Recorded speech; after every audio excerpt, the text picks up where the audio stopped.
Hi, I'm Dennis Jackson, and I'm a psychic medium. And I'm Alice Jackson, and I'm a spiritual artist.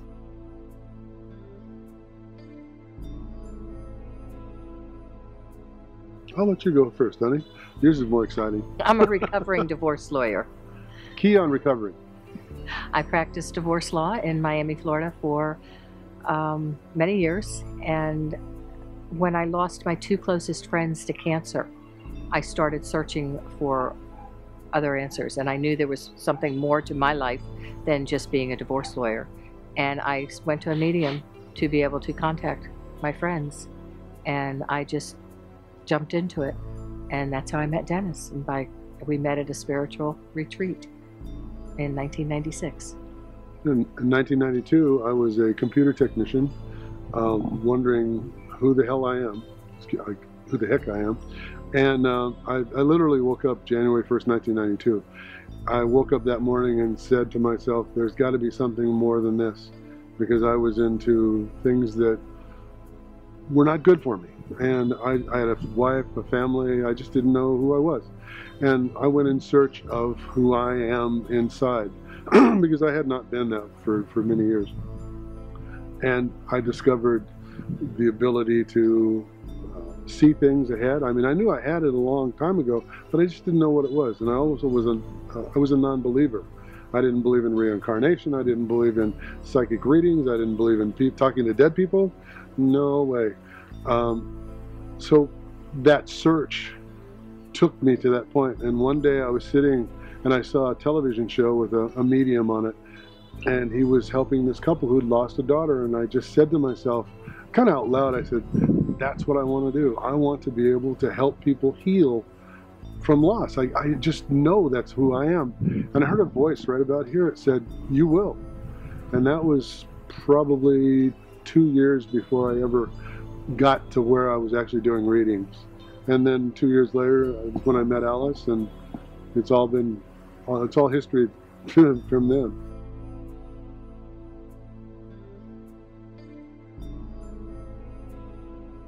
It's a development. It's a development. It's a muscle. It's just like any other muscle. Every person on this planet, literally every person on this planet, has the ability to do exactly what we do.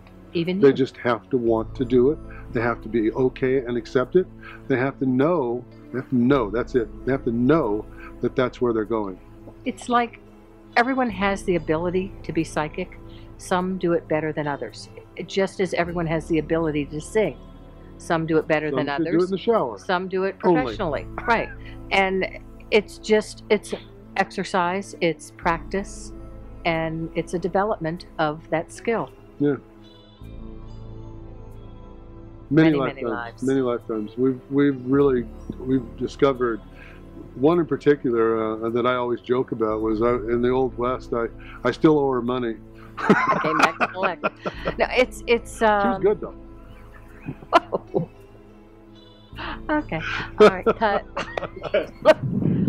Should I add still is? Yeah. I missed still that. is. No, it's. When we met, it was an instant recognition. It was like, I know you, but who are you? And what we saw was the soul. And it took me a long time to call him Dennis because I didn't recognize him as Dennis.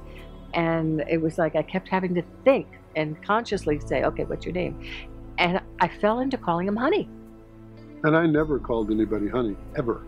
And that's pretty much the words we use. That's it. Yeah, but it was wild. The first time he was driving me from Baltimore to Washington, D.C., and just reverse, all of a sudden, I'm doing this, and all of a sudden he says, gee, that feels good.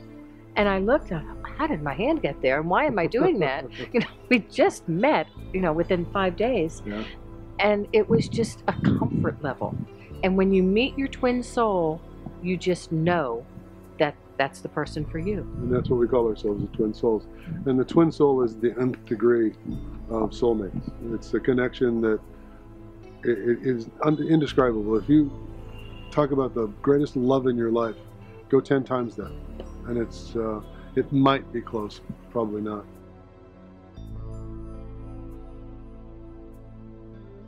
we're It's both interesting. very strong people Very controlling people. and very controlling, but neither one of us can control the other. But we try We all try. the time. Doesn't work. It does not. But work. it's a good fit. And the difference is in our relationship, we argue. We do Like argue, everybody else. like anybody else, but we stay in the room. We don't, And we stay on subject. yeah, we don't get away from it, and we've never crossed the line. We've never said anything that you can't take back. And it's never come up that we would. I mean, in my previous marriage, everything was open game, and you'd argue. It's like, okay, on December 12th, 12 years ago, it's like that all came in. With us, for some reason, because of the connection, we're on point. We're on the argument, and we work it out, and then we may 5 end up. minutes later, it's over. You don't even remember what it was One about. time we were driving along, and she was really mad at me for some reason. I don't know why. I never did anything. We both don't know what it was. And I You just, never did anything? I didn't do a thing. And we're driving along, and I said, all right, I figured it out. This is what you got to do. You want to be mad at me? She's sitting over this side, yep, just tight-lipped. I said, okay, kiss me right now. She goes, well, what if I don't want to? I said, but you have to. Because if you can kiss me, the argument will go away. If you can kiss someone, you can't stay mad. And it works. And nothing, If you can get to that point. right, nothing that you could argue about is as important as being together. That's right. Absolutely. My best friend. In the grand scheme of things, it isn't worth it.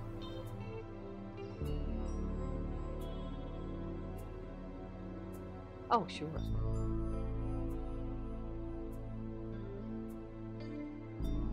I'm going to say this one time, but I'm going to say it to whoever's watching.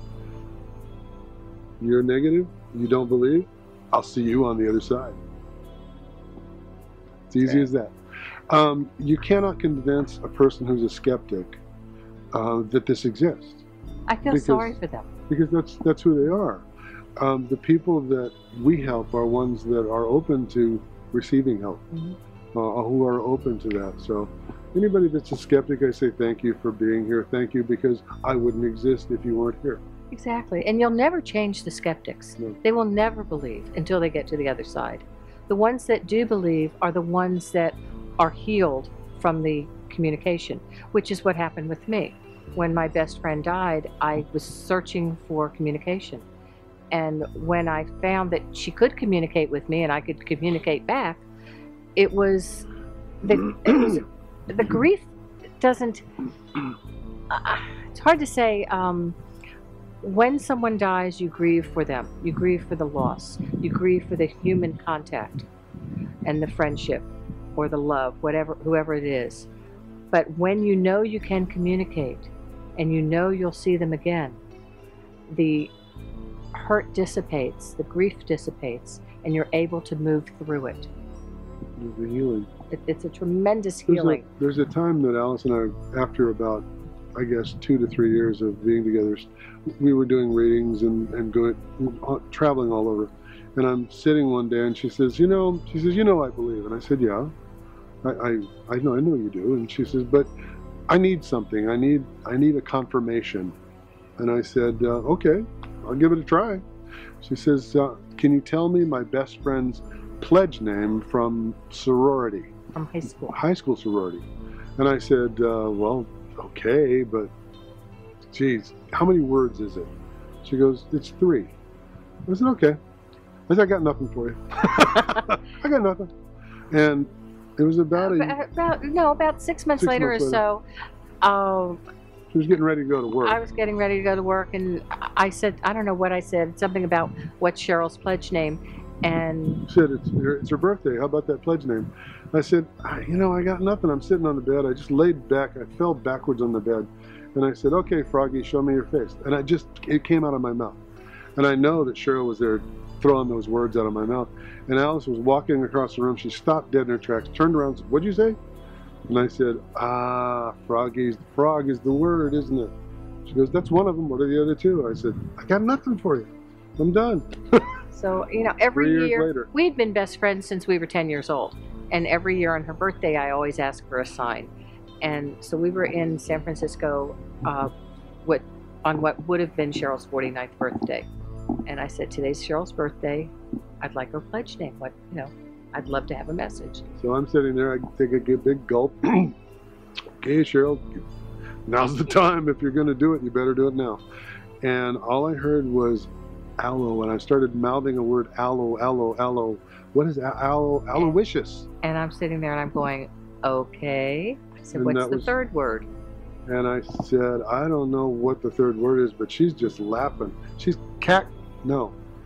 giggling. And I said, oh, it's giggle. And it was Aloysius Giggle Frog. 3 years. So anybody that wants a pledge name with us, well, give me 3 years, I'll get it. But even for me, anytime I say, you wonder, okay, is this,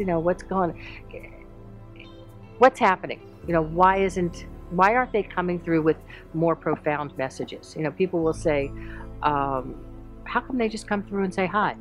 Or they come up with, just the most mundane thing that is from their childhood or something. They'll come through the things you're not expecting. Why don't they come through with the purpose of life or the meaning of life or what's going on? We don't know. It's just a message that comes through. But they do. And so he just says, Aloysius Giggle Frog. And I say, okay, I know there's something there. I know it. There's no doubt. It's no doubt just in our a minds knowing. at all. And really, readings for people are just confirmations of what they already know. And it's the healing process for them that keeps us doing what we do.